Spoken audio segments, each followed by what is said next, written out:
हरे कृष्णा सभी को। आप सबका एक बार और स्वागत है श्रीमद् भागवतम के क्लास में। तो लगभग हम चैप्टर नंबर 22 कर चुके थे।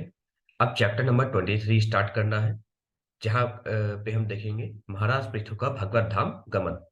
लेकिन इससे पहले हम भगवान श्री कृष्ण की प्रार्थना करेंगे। तो सभी लोग अपने दोनों हाथों को जोड़ लें और भगवान श्री कृष्ण की प्रार्थना करें। ओम नमो भगवते वासुदेवाय। जन्माधस्य यतो अन्वयादितरश्चार्थः विज्ञस्वराट् तेने ब्रह्महृदायादि कवये मुह्यन्ति सूरयाः तेजो वारिमृदां यथा विनिमयो यजते सर्गो मृषा धाम्ना स्वेन सदा निरस्तकुहकं सत्यं परं धीमहि।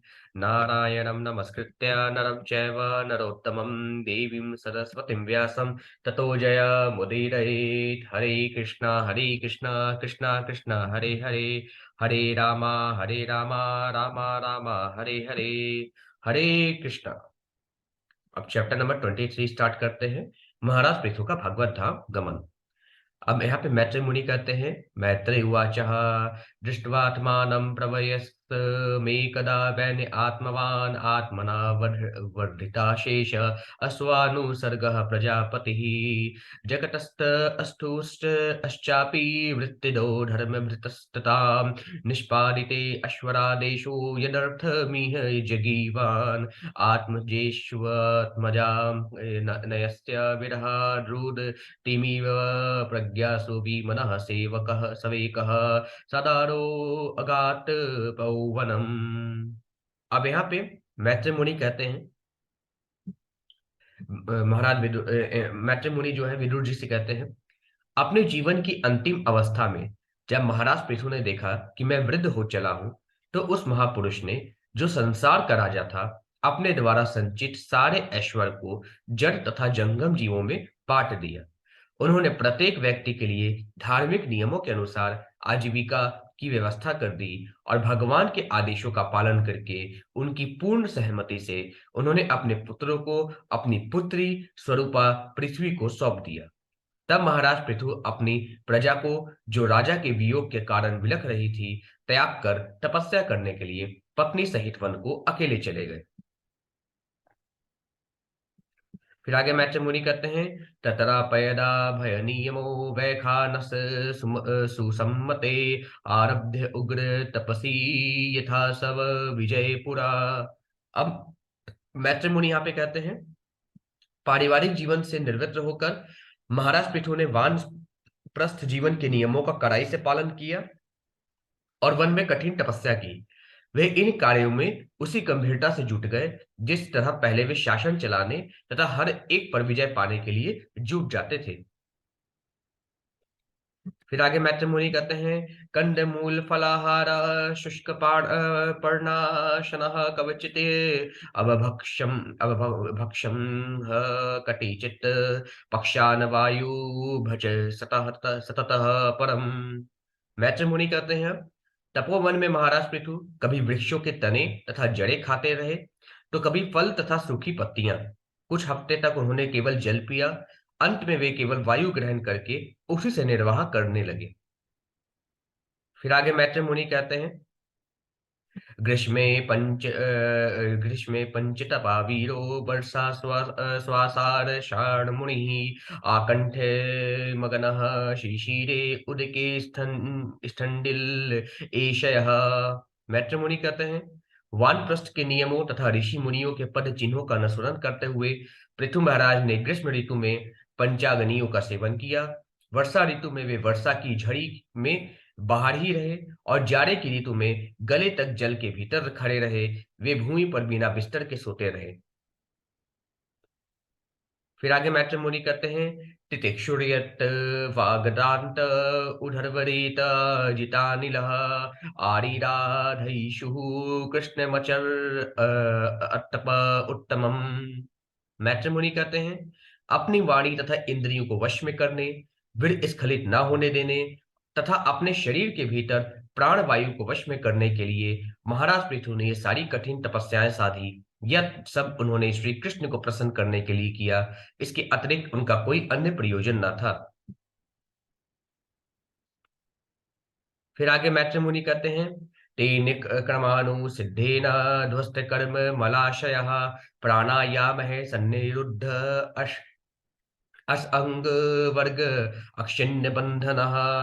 मैत्र मुनि कहते हैं, इस प्रकार कठिन तपस्या करने से महाराज पृथु क्रमशः आध्यात्मिक जीवन में स्थिर और सकाम कर्म की समस्त इच्छाओं से पूर्ण रूप से मुक्त हो गए। उन्होंने मन तथा इंद्रियों को वश में करने के लिए प्राणायाम योग का भी अभ्यास किया, जिससे वे सकाम कर्म की समस्त इच्छाओं से पूर्ण रूप से मुक्ति पा गए। फिर आगे मैत्र मुनि कहते हैं, सनत्कुमारो भगवान्यदाह आध्यात्मिकं परं योगं तेनैव पुरुषं भजत पुरुष अर्षभः। मैत्र मुनि कहते हैं, इस प्रकार मनुष्यों में श्रेष्ठ महाराज पृथु ने आध्यात्मिक उन्नति के उस पथ का अनुसरण किया जिसका उपदेश सनत कुमार ने दिया था, अर्थात उन्होंने भगवान कृष्ण की पूजा की। फिर आगे मैत्र मुनि कहते हैं, भगवत धर्मिणः साधु श्रद्धया यततः सदा भक्ति भर्गवती ब्रह्मन् यन्नन्य विषया भवत। मैत्र मुनि कहते हैं, इस प्रकार महाराज पृथु 24 घंटे कठोरता से विधि विधानों का पालन करते हुए पूर्ण रूप से भक्ति में लग गए। इससे भगवान श्री कृष्ण के प्रति इनमें प्रेम तथा भक्ति का उदय हुआ और वे स्थिर हो गए। फिर आगे मैत्र मुनि कहते हैं, तस्यानया भगवतः परिकर्म शुद्ध सतत्वात्मना अस्तदनुसंस्मरणानुपूर्तयः ज्ञानं विरक्ति मदभूर्णि सीतेन येन अक्षीषश्चेद संशयपदं निज जीव कोशम। मैत्र मुनि कहते हैं, निरंतर भक्ति करते रहने से पृथु महाराज का मन शुद्ध हो गया, अतः वे भगवान के चरणावृंद का निरंतर चिंतन करने लगे। इससे वे पूरी तरह से विरक्त हो गए और पूर्ण ज्ञान प्राप्त करके समस्त संशयों से परे हो गए। इस तरह वे मिथ्या अहंकार तथा जीवन के भौतिक बोध से मुक्त हो गए। फिर आगे मैत्र मुनि कहते हैं, छिन्ना अन्यधिरधिगतात्मा गतिर्निर्हृदयः सततय सततत्य अत्यजे अक्षिन्दिदं वयुनेन येन तावन्न योगगतिभिर्य तीरप्रमत्तो यावद् गदाग्रज कथासु रतिं न कुर्यात्। मैत्र मुनि कहते हैं, जब महाराज पृथु देहात्म बुद्धि से पूर्ण रूप से मुक्त हो गए, तो उन्होंने भगवान श्री कृष्ण को परमात्मा रूप में प्रत्येक के हृदय में स्थित देखा। इस प्रकार उनसे सारे आदेश पाने में समर्थ होने पर उन्होंने योग तथा ज्ञान की अन्य सारी विधियां त्याग दी। ज्ञान तथा योग की सिद्धियों में भी उनकी रुचि नहीं रह गई, क्योंकि उन्होंने पूरी तरह यह अनुभव किया कि जीवन का चरम लक्ष्य तो श्री कृष्ण की भक्ति है, और जब तक योगी तथा ज्ञानी कृष्ण कथा के प्रति आकर्षित नहीं होते, संसार संबंधी उनके सारे भ्रम मोह कभी भी दूर नहीं हो सकते। फिर आगे मैत्र मुनि कहते हैं, एवं स वीर प्रवरः संयोजयात्मानमात्मनि ब्रह्मभूतो दृढ़ं काले तत्याज स्वं के कलेवरम। अब मैत्र मुनि कहते हैं, समय आने पर जब पृथु महाराज को अपना शरीर त्याग करना था, तो उन्होंने अपने मन को दृढ़ता पूर्वक श्री कृष्ण के चरण कमलों में स्थिर कर लिया, और इस प्रकार से ब्रह्मभूत अवस्था में स्थित होकर उन्होंने अपना भौतिक शरीर त्याग दिया। फिर आगे मैत्र मुनि कहते हैं, संपीडया पायुं पार्षिणी भयां वायु मुत्सार यक्षरः नाभ्यां कोष्ठे अस्वस्थाप्य हृदुरः कंठशीर्षनि। मैत्र मुनि कहते हैं, जब पृथु महाराज ने विशेष यौगिक आसन साधा, तो उन्होंने अपनी एड़ियों से अपना गुदा द्वार बंद कर लिया और दोनों एड़ियों को दबाया। फिर धीरे धीरे प्राण वायु को नाभि चक्र से होते हुए वे हृदय तथा कंठ तक ऊपर की ओर ले गए और अंत में से उसे दोनों भौहों के मध्य पहुंचा दिया। फिर आगे मैत्र मुनि कहते हैं, उत स परेयं सतूतं मूर्धिना कर्मेणावेश्य निष्पृह वायुं वायोषितो कायं तेजस्ते अजस्य युयुजत। मैत्र मुनि कहते हैं, इस प्रकार पृथु महाराज अपने प्राणवायु को धीरे धीरे ब्रह्मानंद तक ऊपर ले गए, जिससे उनकी समस्त सांसारिक आकांक्षाएं समाप्त हो गईं। उन्होंने धीरे धीरे अपने प्राण वायु को समष्टि वायु में, अपने शरीर को समष्टि पृथ्वी में और अपने शरीर की अग्नि तेज को समष्टि अग्नि में लीन कर लिया। फिर आगे मैत्र मुनि कहते हैं, खान्याकाशे द्रव्यं तोये यथा स्थानं विभागशः क्षितिममंभसि तत्तेजस्य यदो वायो नभस्य युयुमुः। मैत्री मुनि कहते हैं, इस प्रकार महाराज पृथु ने अपनी इंद्रियों के छिद्रों को आकाश में और अपने शरीर के द्रवों तथा यथा रक्त तथा विभिन्न स्त्रावों को समष्टि जल में, पृथ्वी को जल में, फिर जल को अग्नि में, अग्नि को वायु में और वायु को आकाश में मिला दिया, लीन कर दिया। फिर आगे मैत्री मुनि कहते हैं, इंद्रियेषु मनस्तानि तन्मात्रेषु यदोद्भवम् भूतादिना मुन्योत्कृष्य महत्यात्मनि संदधे। मैत्री मुनि कहते हैं, उन्होंने स्थितियों के अनुसार मन को इंद्रियों में और इंद्रियों को इंद्रिय पदार्थों तन्मंत्राओं में और अहंकार को समष्टि भौतिक शक्ति महत तत्व में लीन कर दिया।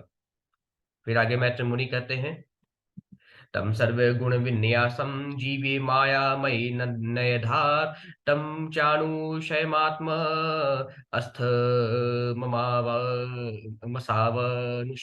पुमान् ज्ञान वैराग्य वीर्येण स्वरूप अस्थो अजहात प्रभु।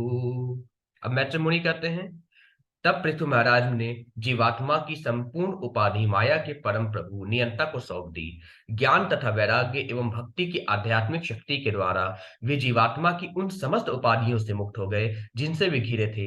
इस प्रकार कृष्ण भावना की अपनी मूल स्वाभाविक स्थिति स्वरूप स्थिति में रहकर उन्होंने प्रभु इंद्रियों की नियंता के रूप में अपने शरीर को त्याग दिया।